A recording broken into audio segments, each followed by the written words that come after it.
telling you, it was super happy. It was, she was always awesome.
We are going to begin the funeral service for Mrs. Evelyn Dawn Meyer.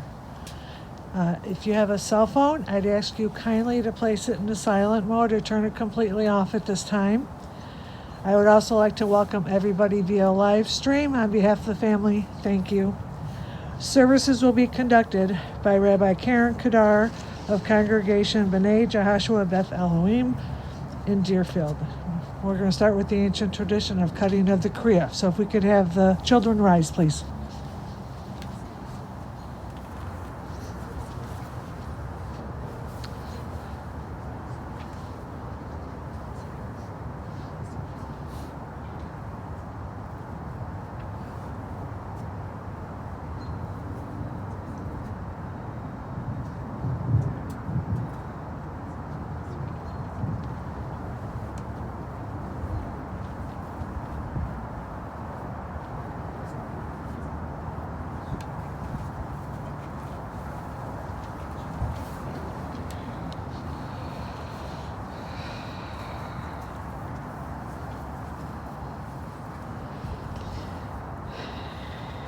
We begin with the Psalms. I lift my eyes to the mountains. What is the source of my help? My help comes from God, who is the maker of heaven and earth. God will not let your foot give way. Your protector will not slumber. See, the protector of Israel neither slumbers nor sleeps. God is your guardian, your protection at your right hand. The 23rd Psalm. The Lord is my shepherd, I shall not want.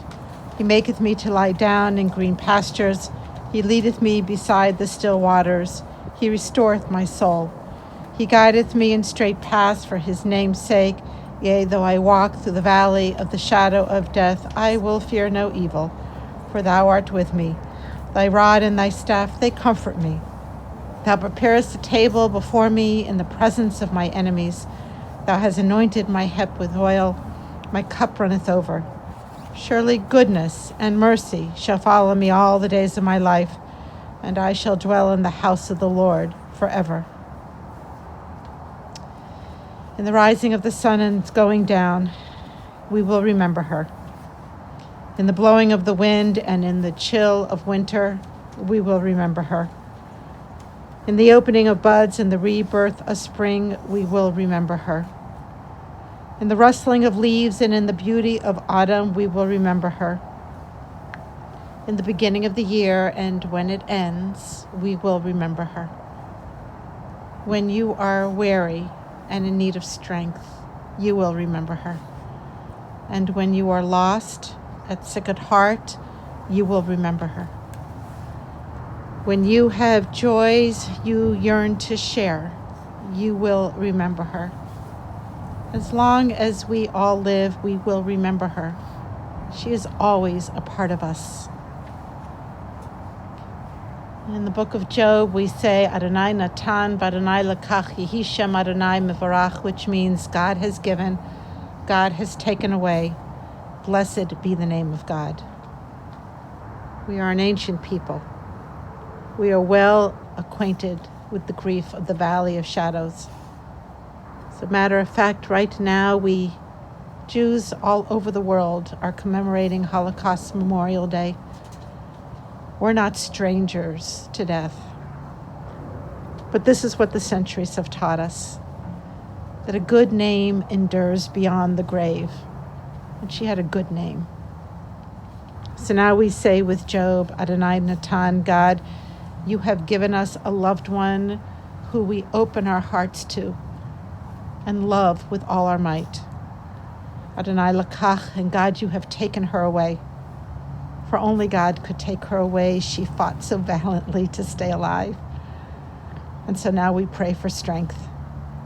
We pray for strength and faith so that we can say, Yehi Shem Adonai Mevarach, blessed be the one, the Holy One of God. The family wants to say a few words, and we will begin with Ken.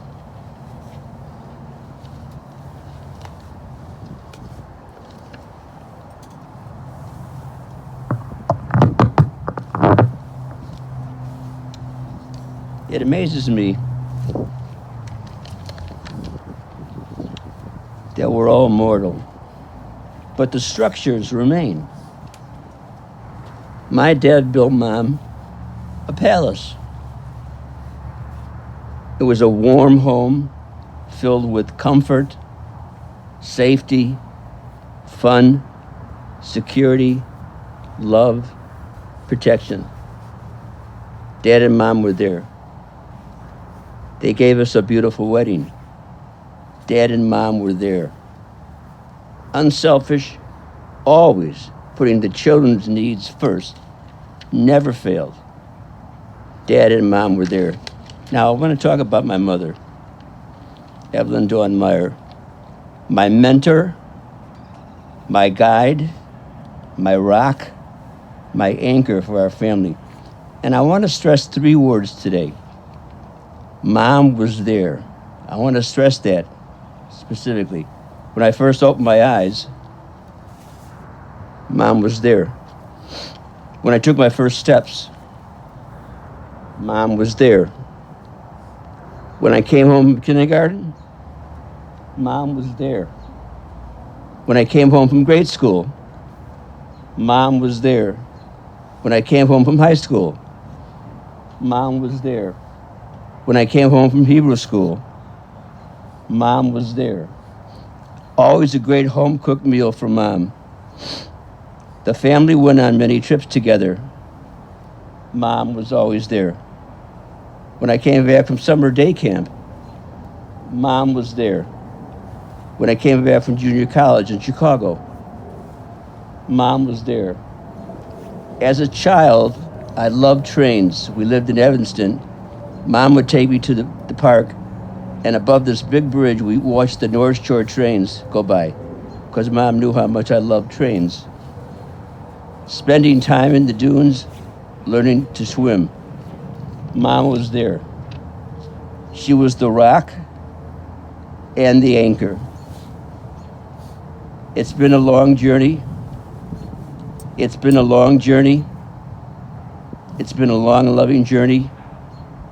Mom and Dad will be together. Thank you.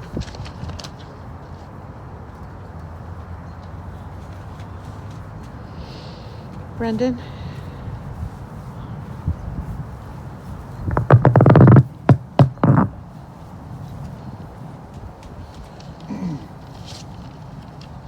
Can everybody hear me? Hi, I'm Brendan. But to Nani, I was her hunk. Nani created nicknames for some of her grandchildren and great-grandchildren. Scott was her Punkle Dunkles. Carly was her princess. Danny was her Dolly Do. Miles was her Sparkle. There was also her Azo, her Tutchki, her Puchki, her Peaches, and a lot more. Don't feel left out if you didn't get, remember, or even like your nickname. One time, Danny and I were walking into Nani and Papa's house. And Nani greeted us at the door. "My hunk, my Dolly Do," she exclaimed. Danny then turned to me and said, "How in the world did you get hunk?" And I got stuck with Dolly Do. I mean,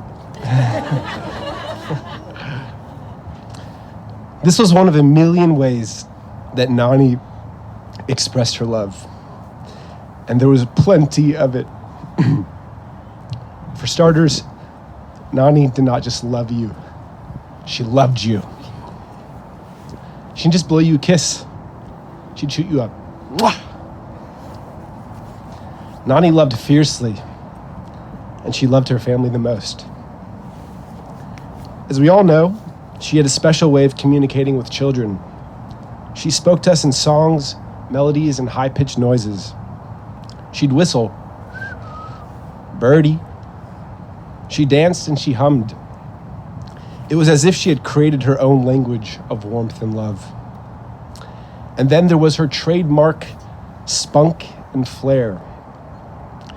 During our many Walker Brothers dates, she and Papa would split her favorite treat, an apple pancake. "How is it, Nani?" I'd ask. She never once replied with, "Good." Instead, she'd take a bite, then dramatically twist and turn her head, as if the cinnamon and apple sweetness had overtaken her body and propelled her to move with every chew. "It hits the spot," she'd say. A couple years ago, after recovering from hip surgery, Nani walked outside to meet us on the gazebo. "How's your hip doing?" we asked.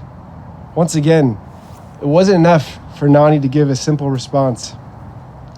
She jeted here and jeted there. Even in these final months, Nani never lost her flair. A month ago, just as I was leaving, I told her, "I love you, Nani." And she replied, "I love you." And I said, "I love you." And added a mwah. She replied, "Me too. Mwah, mwah, mwah." Honestly, it's impossible to capture all of her flair. Because with Nani, almost every single interaction included her feisty, spunky personality. She was larger than life. It's a much easier task to look from within and ask yourself, what personality traits did Nani pass down to me? I, for one, have always had a strange knack for making up silly songs and melodies. I'm overly passionate about the things I love and the people I love. Family is of the utmost importance to me. All of that is Nani. Also, you can tell by the speech, I've mastered her signature. Mwah. I'd like to teach it to you and have us all do it together, including everyone on Zoom.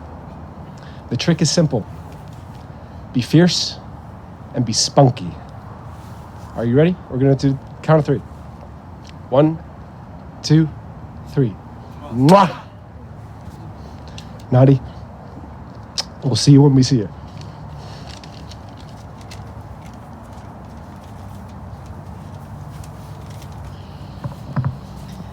Scott.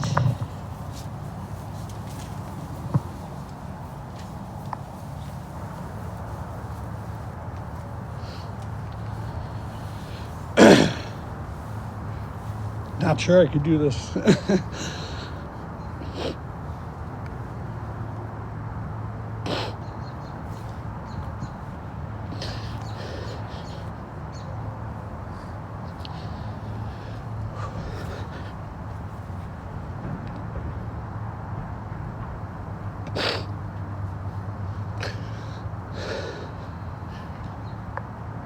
I wasn't planning on saying anything because I'm sad.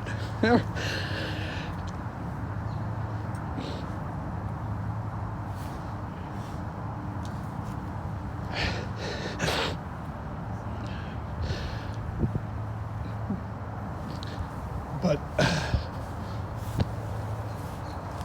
yesterday afternoon,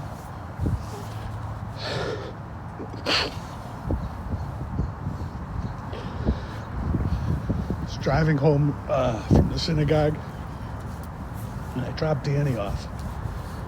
And the second he got out of the car, much like right now, I just started to cry. I wasn't holding it in, it just came out.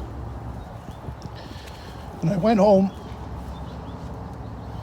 and I opened the garage, and Lindsay was gone. She had taken Colby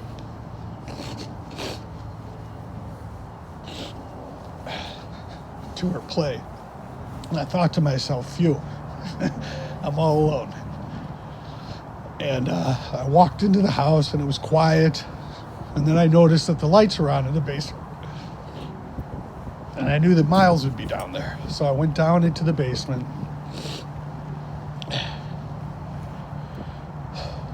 Miles came running up to me, gave me a big hug and a kiss. Exactly what I needed. And he looked up at me and he said, "Dad, are you going to come to my baseball game?" I thought to myself, oh boy. But I said, of course I will. And I went upstairs and I took a few minutes to try and collect myself. And it was hard because I'm sad. Then Lindsay came home and she asked me if I wanted a friend to take him to the game. And normally she would never ask me. And I thought about it yesterday. And I thought about having a friend take him to the game. But there was something inside that pushed me to just take him. So I told her, don't worry about it. And the two of us, a few minutes later, me and Miles got into the car and we started driving to his game. And as we pulled down the street, there was an awful song on the radio. And instinctively, reflexively, as I always do, I pushed the Grateful Dead channel on the Sirius or the satellite radio. And for my non-Deadhead relatives out there, the thing about putting on the Grateful Dead channel is you're not just going to hear a song that's mastered in a studio and put out on the radio, but you're going to hear one of 450 plus songs that they played at 2,300 plus concerts over 30 plus years of touring the world. And if you work through all the probabilities and the permutations, that means that there's a possibility of over 30,000 songs that you might hear when you put on the Grateful Dead channel. So when I flipped to the channel yesterday afternoon with Miles in the car, there was a song that was playing, was called Eyes of the World. And I think Eyes of the World is one of the most beautiful songs that the Grateful Dead ever played. But you don't know what version you're going to get. And this particular version, I think, is the prettiest version of Eyes of the World, and that's because Branford Marsalis of the famous New Orleans jazz family sat in with the Grateful Dead for this particular version, and he plays his saxophone throughout the song. I wasn't quite sure it was that track, but then I heard the saxophone, and I looked at the screen to check to see what the date was of the concert that was playing. What was the date? March 29th, 1990. Nani's birthday, about 30 years ago. Time kind of stopped for a moment there, and it made me think. And before I could think too long, I heard the first lyric from when I changed to that channel. And that lyric was, "Sometimes we live no particular way but our own."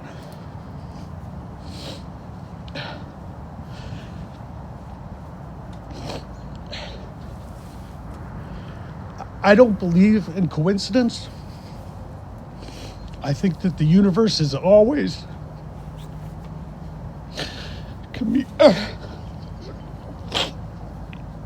always communicating with us. And I believe that this was Nani sending us a message. You see, Nani lived in no particular way but her own. She had a signature look with a lace headband. She had her own naming system for her grandchildren and great-grandchildren. She created songs out of gibberish. She filled the house with trinkets and art. She knew the story behind everything in there. She created a sanctuary for her family. She invited us all in. She cared for us.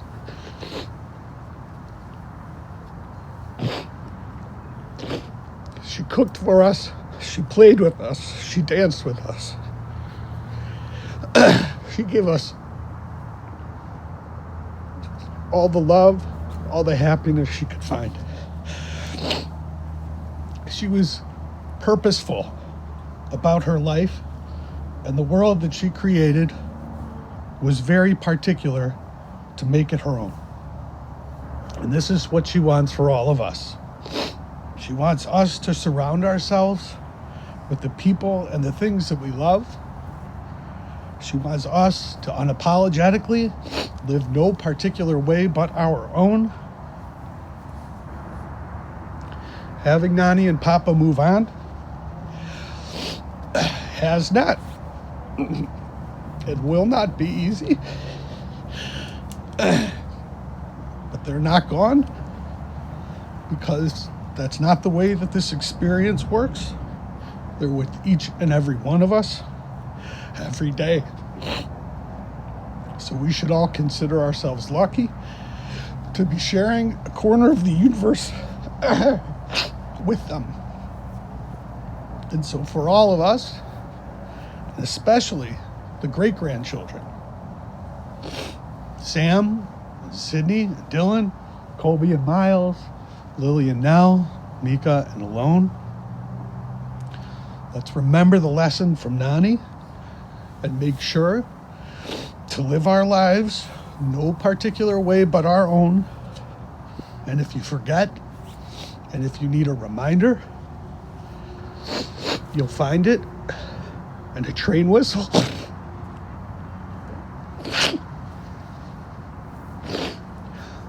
in a bird song, or even a Grateful Dead tune. And when you get your reminder, be sure to send my love. Thank you all for bearing with me here. I love you all very much, and we all love you, Nani.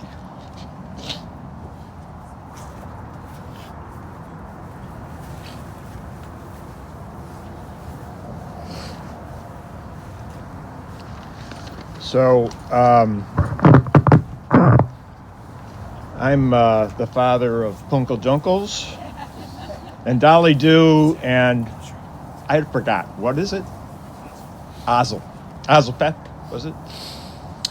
I have a letter to read that Donna wrote to her mom on her 91st birthday, but I'm going to say a couple things first. I think we should end with Donna's letter. So, thank you, Punkles.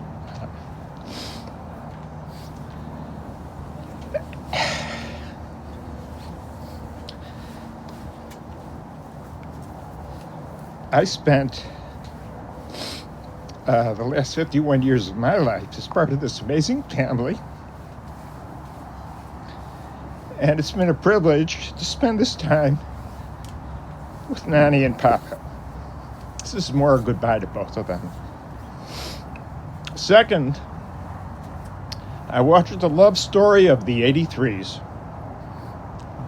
We all know what it means, but nobody knows what it means. But it was inspiring to watch that love story. And finally, two things happened during the last few months, that just fit. After Gene, Papa, passed away, Something happened to Nani's bed, and she finished her days in Papa's bed. That was just right. And then Sunday morning, when we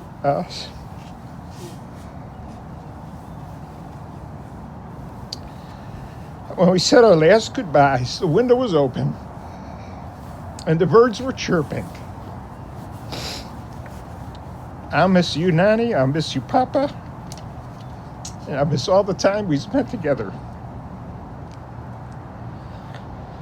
And finally, again, Donna wrote this letter on her mother's 91st birthday, and it goes as follows. Dear Mom, happy 91st. It's hard to believe that you're actually 91 with all of your energy, movement, and enthusiasm that you show every day. You set the example of how blessed we all would be if we could be just like you. I want you to know that you are the most beautiful woman in all of our lives, and that I am because of you. I can proudly say that I attribute all of my success in life to the example that you have always shown. You were always at my side, giving me encouragement, energy, and wisdom in order to stand in the game we call life. One of my earliest memories, and most beautiful one, is when I was maybe 2 or 3. We were in the car, driving at night, way past bedtime, and in the days of no seat belts, I was in the front seat, wrapped in your arms, splayed across your chest, and nodding off to sleep. I remember hearing your heartbeat and feeling so incredibly safe and secure. I was wrapped in a cocoon of pure love. This love that you have shown has sustained me throughout my life. You are my teacher, my strength, my guidance, and my friend. You have taught me values, what's truly important in life, being happy and grateful during the good times and the bad. You have shown by example how to be a mother and a grandmother, selflessly and graciously. I know no other person who is as strong as you. You have remained calm, steady, and optimistic in whatever storm life has thrown you. You have sacrificed for your family and given of your time and help whenever anybody was in need. Your loving acts of kindness and generosity to family and friends have been numerous and selfless. Words are just not enough to express the gratitude that you deserve for all that you have done for us throughout the years. I'll end with a beautiful quote which truly describes you. You are the everlasting bloom in a wonderful garden where only love and beauty grows. Happy birthday, dearest Mom. Wishing you many more years of continued great health, a strong body, and of all of the love and happiness that you so deserve. I love you, Donna.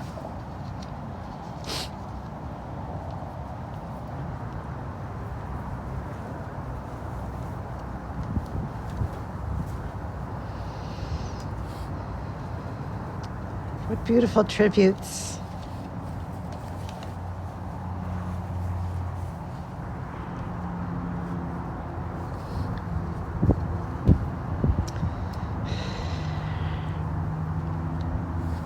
I didn't know Evelyn, and I like her so much.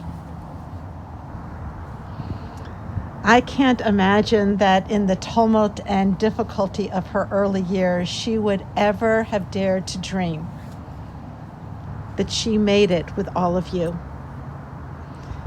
Though knowing her like I know her through your eyes, I would say, yeah, you know what? I bet you she had this hope.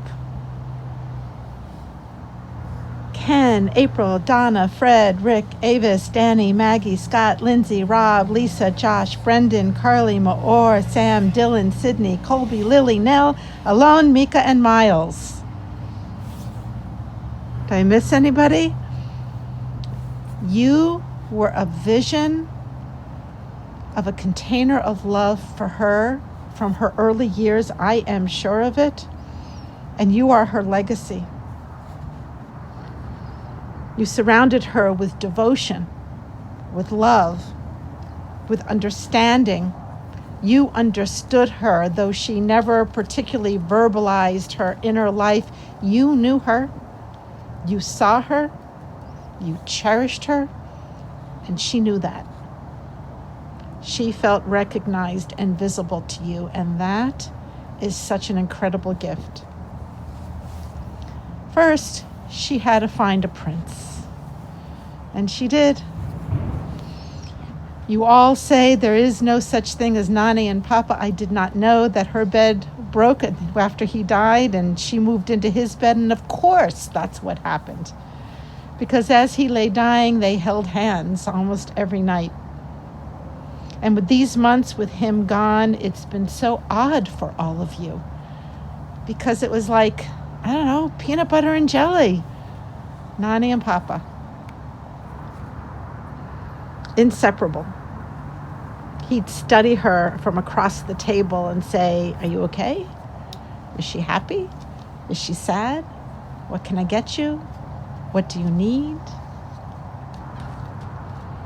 Evelyn died at dawn, which you tell me was her middle name. Of course she did. And as you mentioned, when you went to her bedside and saw only a body, for she was no longer there, her spirit had gone. You heard, as you mentioned, the sound of the birds. They gathered round and they sang a song, her birds that she loved, that sanctuary that she created with all the animals, feeding them, especially the sweet last taste of challah, sitting long hours in that gazebo that Gene built for her, surrounded by her gardens. Every gift for Mother's Day, which is coming up, was money so that she could buy more flowers and tend to her garden. And make no mistake, not only were the flowers her garden, but every one of you were her garden. And as you mentioned, she danced. And as it is said in her favorite book, Pride and Prejudice, which you had 4 copies discovered, all of which were annotated and underlined. And I don't know if this line was, but I found it nevertheless. St. Jane Austen writes, to be fond of dancing was a certain step towards falling in love. And though I can't do the moves that you did, and I wouldn't even try, when you had your whole family do those moves, I imagined that every time she did, it was a step towards falling in love. Words that describe her: giving, loving, selfless.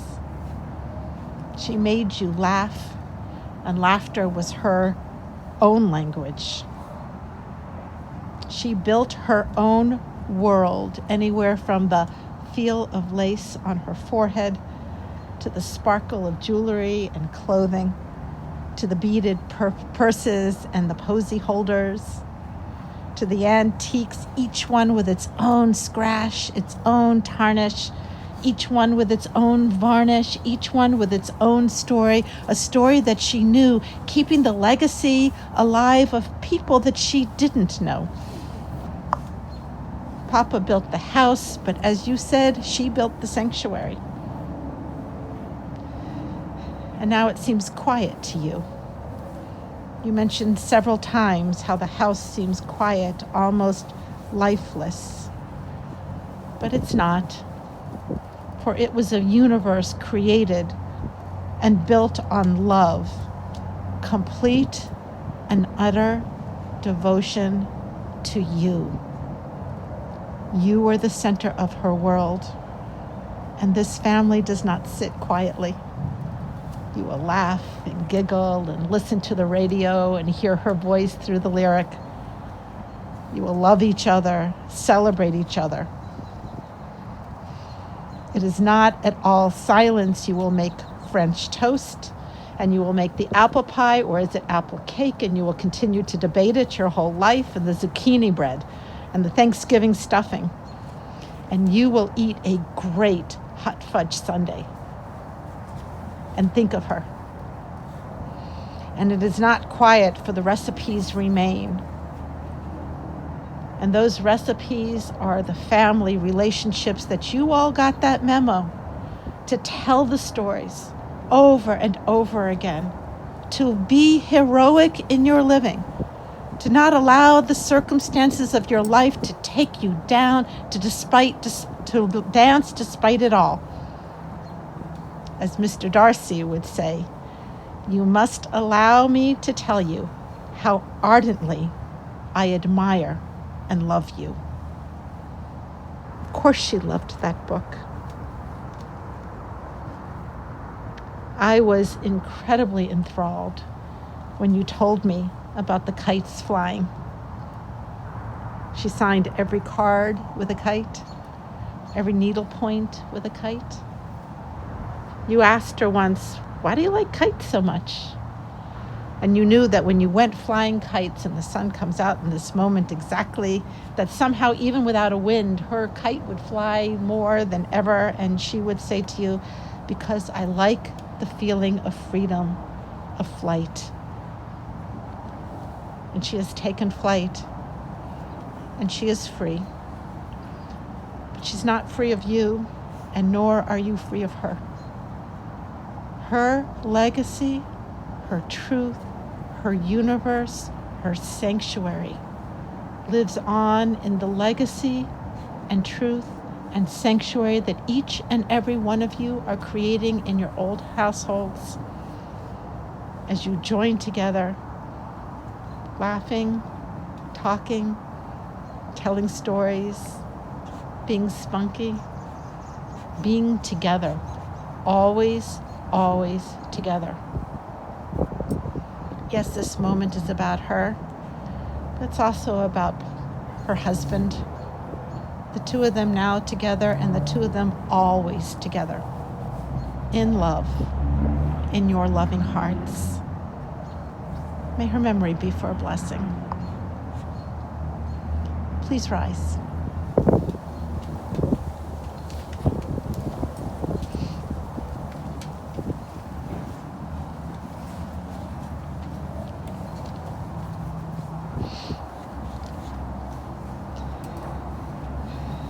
El Malay Rachamim, Shochem Baromim Hamatzem Nachona Tachat Kanfei Shechina, Im Kedoshim Tohorim Kazor Harakia Mashirim et Nishmat Evelyn Shalcha Olama, Bal Rachamim, Yisrael Baseter Kanafav Lolamim V'Yitzur V'Tzur Chaim et Nishmata, Adonai Unachlata V'Tanuch V'Shalom Mishkava V'Nomar, Amen.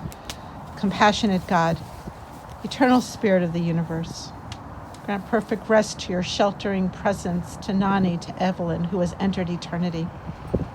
O God of mercy, let her find refuge in your eternal presence. Let her soul be bound up in the bond of everlasting life. God is her inheritance. May she rest in peace, as we say. Amen. We offer Kaddish. Yitgadal v'yitkadash shemei rabbah, bi'alma divra chirutei, bi'amlich malchutei, b'chayechon v'yomechon, u'v'chaye d'chol beit Yisrael, ba'agala u'vizman kari v'imru amen. Yehei shmei rabbah mivarach le'olam ol almei almaya, yitbarach v'yishtabach v'yitpa'ar v'yitroman v'yitnaseh, V'yitadar, v'yitaleh, v'yitalal, shemei d'kudesha, b'richu, le'ela min kol birchata v'shirata, tushbachata v'nechamata, da'amiran v'yalma v'imru, amen. Yehei shlama rabba min shemaya, v'chaim aleinu v'al kol Yisrael v'imru, amen. O say shalom b'imromav, Hu Yaseh Shalom, Aleinu v'al kol Yisrael v'imru Amen. Go your way, for God has called you. Go your way, and may God be with you. May your righteousness go before you, and the glory of God receive you. To which we say, Amen. Please be seated.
Feel free to step forward and place 3 measures of earth on the grave.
This does conclude the service.